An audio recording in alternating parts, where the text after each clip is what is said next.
Pero kay Aim Global, ang mga tarsier, maliligaya. Okay, halimbawa kayo po to. Gigil na gigil ka na talaga dito, ayaw magtrabaho, ayaw magbenta. Isang araw na imbita mo si Kay.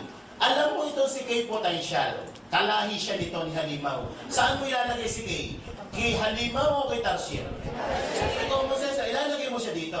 Ang tawag po dyan is spillover. Spillover. Kapag nilagay mo si Kay dito, yung 500 pesos na direct referral mo sa kanya, sa'yo mapupunta. Hindi po sa kanya kasi ikaw nag-imbita dito. Pero, yan po ay mapapakunik dito sa Tarsier na yan. At pag napakunik itong si Kay Tarsier yan, Tarsier na yan, ang pinakamasayang Tarsier sa lahat ng Tarsier. Alam mo pa, naka-smile yan? Ito ang kitaan po ng mga Tarsier. Number 5, para sa lahat ng... Ayan. Okay. Ayaw magtrabaho. May mga tao po talagang ganito. Nagjo-join lang, kinukuha lang scholarship para magamit ng beneficiary. Nagjo-join lang, gumagamit ng produkto, pero ayaw magtrabaho. Nalagyan ng tao ni ikaw, nilagay mo to dito. So, ano mangyayari dito? Nilagyan ng tao. Si Kay nilagay. Nagkataon si Kay, medyo malakas magbenta ng product.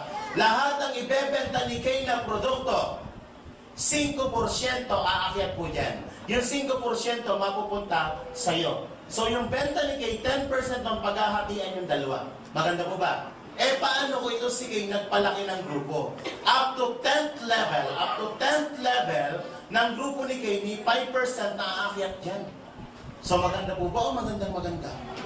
Kaya nung nakita ko to, sabi ko, ang ganda. Kaya lang, sabi ko, sayang naman to. So, anong ginawa ko dito? Pwede nyo gawin din po ito. Itong first level ko, ginawa ko dito, hindi ibanta ko na muna. Ipinasok ko dito pamilya ko. Dito ko nilagay asawa ko, dito ko nilagay anak ko. Ako lang nagtrabaho. Nilagyan ko sila ng tao dito, pero hindi isa. Dinalwa ko na yan. Bakit? Para may kita sa number 3, yung sales match. Tama po ba? Itong wife ko, nilagyan ko rin ng 2. Eh, itong nasa ilalim na 4 na yan, karamihan dyan, millionaires club po ng kumpanya na. Eh, mga global ambassador na matataas na posisyon dito. So, ano nangyari dito? Yung kinikita ko, kinikita na rin nito. Eh, kasi bata. Pwede ba bata? Pwede. Basta ang applied magulang. Huwag ka lang magre-recruit sa mga kinder school. Hindi pwede yun. Kailangan parental consent, ha? Okay. Maganda po ba? Ito na po ang kahulihang kitaan. Malapit na po tayo matapos. Ang tawag dyan is third step of overriding commission. Dito, medyo kailangan mo, medyo masipag ka. Bawal ang Tarsier dito. Dito sa number 6, kailangan tumaas ang inyong posisyon para tumaas ang inyong commission. Okay. Ang unang posisyon ng tawag ay distributor. Kapag distributor ka, wala ka munang kita sa number 6. Once na bumili po kayo nito, automatic ang titulo mo distributor. Kailangan ka maging silver para may 10% ka. Kailangan maging gold ka para maging 20%.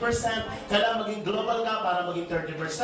Ang tanong, anong gagawin para tumaas ang posisyon? May requirements po. From distributor to silver executive, ito ang kailangan ma-hits nyo. 10 global points. Gold executive is 100 global points. Global ambassador is 1,000 global points. Ano yung global points na tinatawag? Lahat ng produkto may mga points. Ang 5 po ng C24/7 equivalent to 1 point. Ang complete is 6 is 1 point. Qualities is 8. Lahat, pati kape may mga points. Kapag naka 10 points ka na, magiging silver ka, may 10% ka ng kita sa grupo mo, sa sales ng buong grupo mo. Kapag ikaw naging gold, magiging 20, kapag naging global, 30. Sino ang magbebenta ng mga requirements? Yan ba'y benta ko lang mag-isa? Hindi po. Yan po'y accumulation of group reorders. Ibig sabihin, yan ay benta mo at benta ng buong grupo. Ikaw at ang buong grupo mo, no time frame. Ang mga requirements po natin, no time frame, pwede i-hit mo ng 2 months, 3 months, 1 year, bahala ka. Sa ibang company, may time frame, 2 months, 3 months, pag hindi mo na-hit, back to 0 ka. Tayo, no time frame.